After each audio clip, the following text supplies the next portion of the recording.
안녕하십니까? 운강이 청기연구원 운강입니다. 그동안 많은 분들이 기다려주신 멤버십이 열렸습니다. 더 깊이 있는 사주 해설 영상, 행운을 기원하는 월간 기도, 그리고 1:1 맞춤 상담을 준비했습니다. 여러분의 길에 복이 가득 흐르길 바라며 멤버십에서 더 특별한 시간을 함께 나누겠습니다. 오늘도 사주의 이치로 여러분의 운을 살펴보겠습니다. 영상이 도움이 되셨다면 구독과 좋아요 부탁드립니다. 성묘는 단순히 조상을 찾아뵙고 절을 올리는 의례가 아니었습니다. 명리학적으로 보면 조상은 뿌리이고 후손은 열매였습니다. 뿌리가 흔들리면 열매가 맺히지 못하듯 조상 기운이 약하면 후손의 운 또한 힘을 받지 못했습니다. 그래서 성묘는 단순한 형식이 아니라 조상과 후손의 기운을 잇는 다리이자 후손의 운명을 바로 세우는 의식이 되었습니다. 사주명리학에서는 성묘의 기운이 곧 후손의 길흉화복과 연결된다고 보았습니다. 조상 묘가 편안해야 후손의 재성이 길을 얻고 산소가 불안하면 재물이 흩어지고 가정도 어지럽게 된다고 해석했습니다. 따라서 성묘에 나설 때 단순히 예를 올리는 마음뿐 아니라 후손의 운을 열어주는 행위로 준비해야 했습니다. 그 중에서도 의복의 색은 조상 기운을 받는 가장 직접적인 상징이 되었습니다. 색깔은 단순히 눈에 보이는 장식이 아니었습니다. 오행의 기운이 색으로 드러났고 그 색은 사주의 희신과 기신에 따라 기운을 보완하거나 해치기도 했습니다. 흰색은 금, 붉은색은 화, 노란색은 토의 기운을 담고 있었는데 각각의 색은 재성을 돕거나 막히게 하는 작용을 했습니다. 성묘라는 특별한 자리에 어떤 색을 입고 가느냐는 결국 조상 기운을 얼마나 바르게 이어받느냐를 결정하는 중요한 관문이 되었습니다. 실제 상담에서도 이를 확인할 수 있었습니다. 평소 재물이 흩어지고 일의 성과가 늘 제자리였던 한 분은 성묘 때 흰색과 붉은색을 함께 매치해 입으라는 조언을 따랐습니다. 이후 막혀있던 거래가 성사되고 가족 사이의 불화도 풀리는 경험을 하셨습니다. 이는 단순한 우연이 아니라 조상 기운과 색깔의 오행적 상징이 만나 사주 속 재성이 힘을 얻은 결과라고 볼 수 있었습니다. 결국 성묘는 과거와 현재 그리고 미래를 연결하는 자리였습니다. 조상에게 올리는 예는 단순히 의식이 아니라 후손의 운명을 다시 짜는 행위였습니다. 이때 옷의 색은 그 운명을 열고 닫는 열쇠 역할을 했습니다. 준비 없는 성묘는 형식에 그치지만 올바른 색의 기운을 담아내면 조상님이 베푸는 복이 곧 후손의 재물운으로 이어졌습니다. 작은 실천이 큰 변화를 만들었고 그 변화는 집안의 기운을 다시 흐르게 했습니다. 영상을 모두 시청하신 뒤 댓글로 생년월일과 태어난 시 같은 사주 정보를 알려주시면 각자의 사주 흐름에 맞춰 영상에서 알려드린 색 외에 추가적으로 어떤 색 옷을 입어야 운이 트이는지 구체적으로 짚어드릴 예정입니다. 옷의 색은 겉모습을 꾸미는 장식이 아니라 사주 명리학에서 말하는 오행의 기운을 담아내는 강력한 매개체였습니다. 오행은 목화토금수로 나뉘며 각각의 색깔은 그 기운을 상징적으로 드러냈습니다. 예를 들어 푸른색은 목의 생기를, 붉은색은 화의 열정을, 노란색과 갈색은 토의 중심을, 흰색은 금의 결실을, 검은색은 수의 지혜를 의미했습니다. 성묘라는 의례적 자리는 단순히 산소에 들러 절을 드리는 행위가 아니라 조상과 후손의 기운이 맞닿는 통로였습니다. 이때 입은 옷의 색깔은 단순한 선택이 아니라 후손의 운세 흐름을 자극하는 의례적 행위로 작용했습니다. 특히 사주에서 재성은 돈과 재물, 관성은 사회적 지위와 책임, 인성은 조상의 은덕과 학문적 기운을 의미했습니다. 따라서 성묘 때 어떤 색을 입느냐에 따라 조상 기운이 후손의 사주 속 특정 기운을 강화하거나 억제하는 작용을 했습니다. 흉운이 겹쳐 재성이 막힌 이가 재물운을 열고 싶다면 금이나 수의 색, 즉 흰색이나 검은색 계열을 선택해 기운을 정제하고 흐름을 열어주는 것이 효과적이었습니다. 반대로 지나치게 관성이 강해 엄격하고 답답한 흐름을 가진 사람은 화나 목의 색, 즉 붉은색이나 푸른색을 입어 활력을 불어넣는 것이 좋았습니다. 이처럼 색은 단순한 장식이 아니라 오행의 균형을 맞추는 상징 도구였습니다. 성묘라는 제의적 공간에서 조상은 뿌리로서 토의 기운을 대표했기에 토가 과하거나 부족한 사람은 옷색을 통해 균형을 맞출 필요가 있었습니다. 노란색과 갈색은 조상의 뿌리를 안정시키는 색으로 쓰였고 다른 오행의 색을 곁들이면 집안 전체의 운이 조화를 이루었습니다. 결국 성묘에서 입는 옷의 색은 사주 명리학적 관점에서 후손이 자신의 부족한 기운을 채우고 넘치는 기운을 조절하는 하나의 제물과 같았습니다. 옷을 고르는 이 작은 실천이 곧 집안의 대운을 여는 열쇠가 되었고, 조상님께 드리는 예가 단순한 절차를 넘어 실제로 후손의 삶에 영향을 주는 에너지로 작용했습니다. 흰색은 명리학에서 금의 기운을 대표하는 색으로 여겨졌습니다. 금은 오행 중 결실과 수확을 의미하며 재성을 생하는 힘을 지녔습니다. 사주에서 금의 기운이 바르게 작용하면 재물은 모이고 명예는 따랐습니다. 성묘에 흰 옷을 입는다는 것은 단순히 격식과 예의를 갖춘 차림이 아니라 조상에게 올리는 정성과 맑은 마음을 상징했습니다. 조상 앞에서 흰색은 흩어진 기운을 정리하여 후손에게 다시 흐르게 하는 매개가 되었고, 막혀있던 재물의 통로를 열어주는 역할을 했습니다. 실제로 재성이 약하거나 귀신으로 작용해 돈이 늘 빠져나가던 이들은 흰색 옷을 입고 성묘를 다녀온 뒤 기운이 안정되는 체험을 하기도 했습니다. 흰색은 잡된 기운을 걸러내고 정갈하게 하는 힘이 있어 조상으로부터 오는 맑은 복을 받아내는데 가장 적합한 색이었습니다. 또한 흰색은 명리학적으로 금생수의 원리에 따라 재물이 모여 흐르는 길을 열어주었습니다. 집안의 재물의 기운이 흩어지고 정리가 안 되던 이들이 성묘 때 흰색을 입음으로써 그 흐름이 다시 모아지는 결과를 얻었습니다.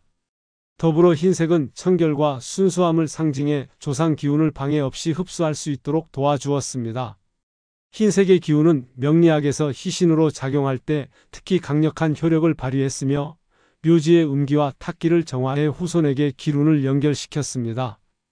따라서 성묘에서 흰색은 단순한 전통적 예복 차림이 아니라 조상과 후손의 기운을 연결하는 정화된 달이었으며 재물운을 불러오는 출발점이 되었습니다. 결국 흰색은 재물의 씨앗을 모으는 색이었고, 성묘라는 제의적 공간에서 조상의 기운을 깨끗하게 이어받아 집안의 재성을 강화하는 길잡이가 되었습니다. 붉은색은 명리학에서 화의 기운을 대표하며 활력과 확산의 상징이었습니다. 불이 꺼져 있던 공간에 다시 불씨가 살아나듯 붉은색은 정체된 재성을 자극해 재물의 흐름을 움직이게 했습니다. 사주에서 화가 부족하면 열정과 생기가 줄어들어 기회가 눈앞에 와도 잡지 못하게 되는데, 이때 붉은 옷은 화의 기운을 보충하여 재성을 활성화시키는 역할을 했습니다. 성묘라는 자리는 본래 음기가 강해 차갑고 무거운 분위기를 띠는데, 붉은색은 그 공간에 따뜻한 기운을 불어넣어 조상의 기운을 활발하게 후손에게 이어지도록 만들었습니다. 상담 경험에서도 이러한 효과는 자주 나타났습니다. 한 여성은 사주의 수가 지나치게 강해 늘 기회가 흘러가고 재물이 모이지 않는다고 호소했습니다. 제가 성묘 때 붉은색 스웨터를 입으라고 조언했는데, 그 이후 신기하게도 거래처에서 묶여있던 대금이 돌아오고 남편의 사업도 새로운 계약이 이어지는 변화를 경험했습니다.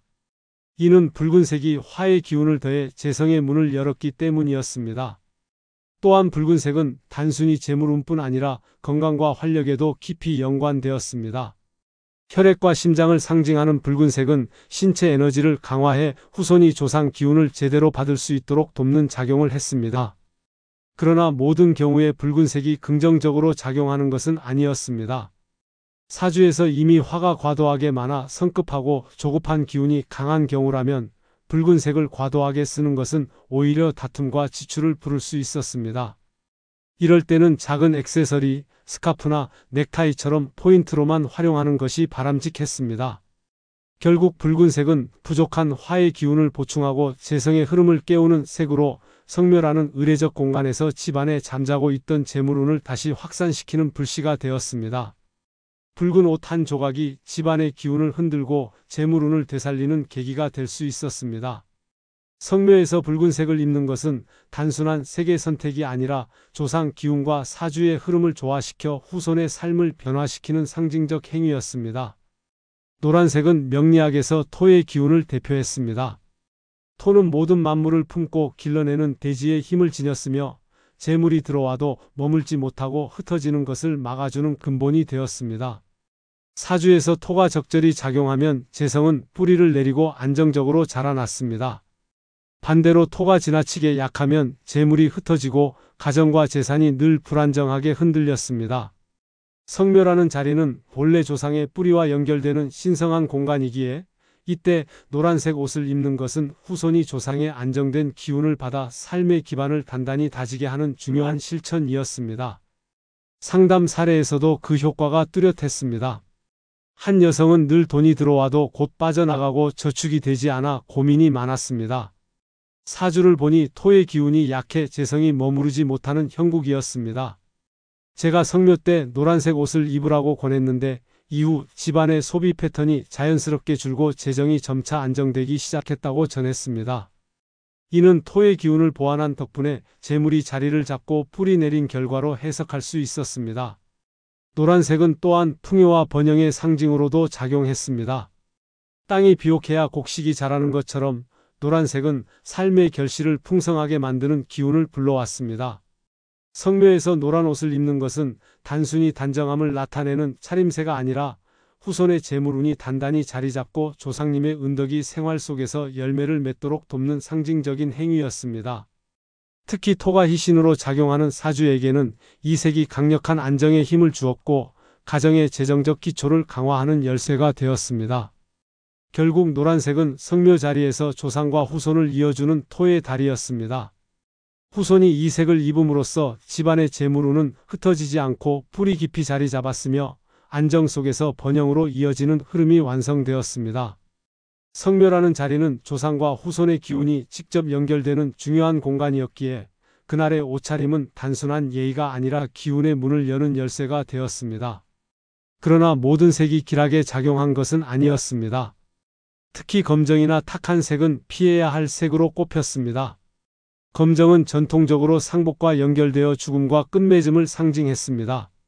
성묘가 조상을 기리며 복을 이어받는 자리임에도 검정은 기운을 차단하고 후손에게로 들어오는 재성과 기운을 막는 작용을 했습니다. 이는 마치 사주에서 기운이 지나치게 수로만 흘러 어둡고 차가워질 때 재성이 흩어지는 현상과 같았습니다. 또한 회색, 탁한 갈색 등 흐릿하고 탁한 색들은 땅의 기운을 무겁고 눅눅하게 만들어 집안으로 흉기를 끌어들이는 결과를 낳았습니다. 사주에서 음기가 과하면 재성은 힘을 잃고 관성 역시 약화되어 가정의 기초가 흔들렸습니다. 실제로 상담 중에도 성묘 때 검은 정장을 입고 다녀온 후 오히려 집안 분위기가 무거워지고 부부간 다툼이 잦아졌다는 사례가 있었습니다. 이는 검정색이 조상의 기운을 막아 기운의 흐름을 끄는 전형적인 예라 할 수 있었습니다. 검정은 반드시 부정적인 색만은 아니었지만 성묘라는 맥락에서는 조상을 기리고 복을 청하는 자리에 맞지 않았습니다. 음습한 색은 조상 기운을 밝게 이어주지 못하고 오히려 후손의 사주 속 흉운을 자극했습니다. 특히 원국에서 이미 수가 과하거나 토가 약한 사람이라면 검정과 탁한 색을 착용하는 것은 더 큰 불균형을 초래할 수 있었습니다.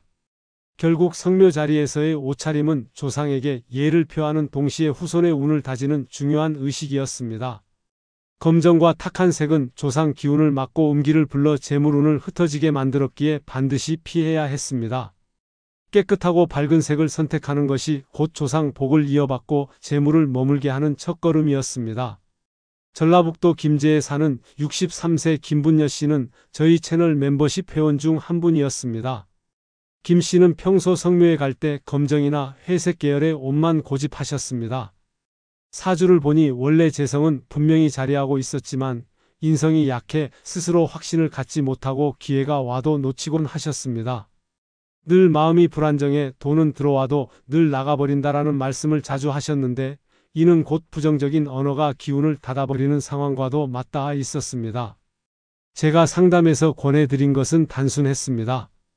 올해 성묘 때는 흰색 블라우스에 붉은색 스카프를 곁들여 보라는 것이었습니다.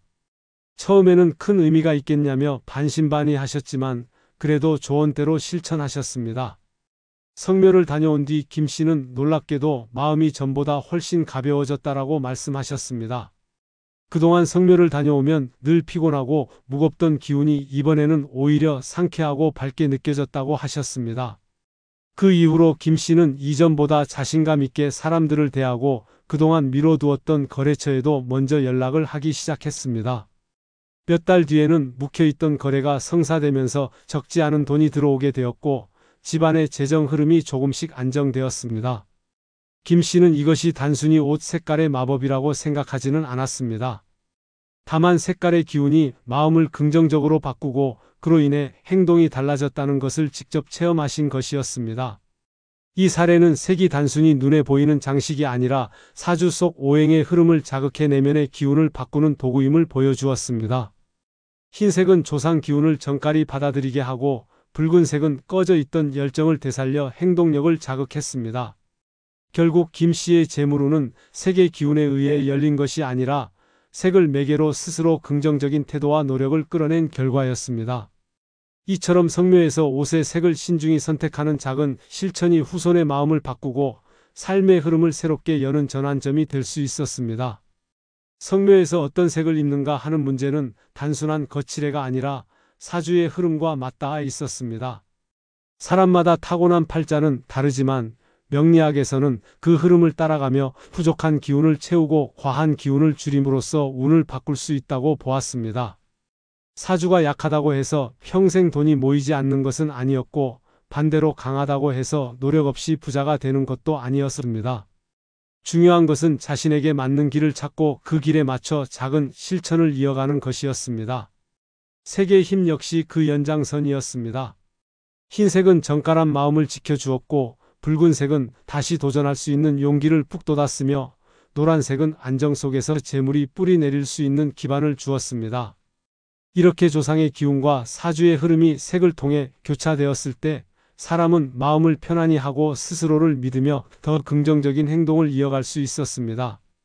상담 사례에서 확인했듯 색깔 하나가 돈을 직접 불러오는 것은 아니었지만 그것을 매개로 마음이 바뀌고 태도가 바뀌며 결국 행동이 달라져 인생의 길이 조금씩 열리기 시작했습니다. 저는 늘 강조합니다. 사주는 고정된 운명이 아니라 흐름을 어떻게 다스리느냐에 따라 달라질 수 있는 지도와 같습니다. 여러분이 색 하나, 말 한마디, 작은 행동 하나를 바르게 실천하는 것만으로도 재물운의 흐름은 다시 살아날 수 있었습니다. 올해 성묘를 준비하신다면 단순히 의무처럼 다녀오는 것이 아니라 그 자리에서 어떤 마음을 품고 어떤 옷을 입을지 깊이 생각해 보시길 권합니다. 그 순간 조상의 기운과 여러분의 사주가 만나 새로운 길을 열어줄 것입니다. 영상이 도움이 되셨다면 구독과 좋아요를 눌러주시고 댓글에 복 들어와라를 남겨보시길 바랍니다. 그 말 한마디와 마음가짐이 여러분 삶의 기운을 움직이는 씨앗이 될 것이며 끝내는 막혀있던 길이 트이고 재물운과 건강운이 활짝 피어나는 결과로 이어질 것입니다.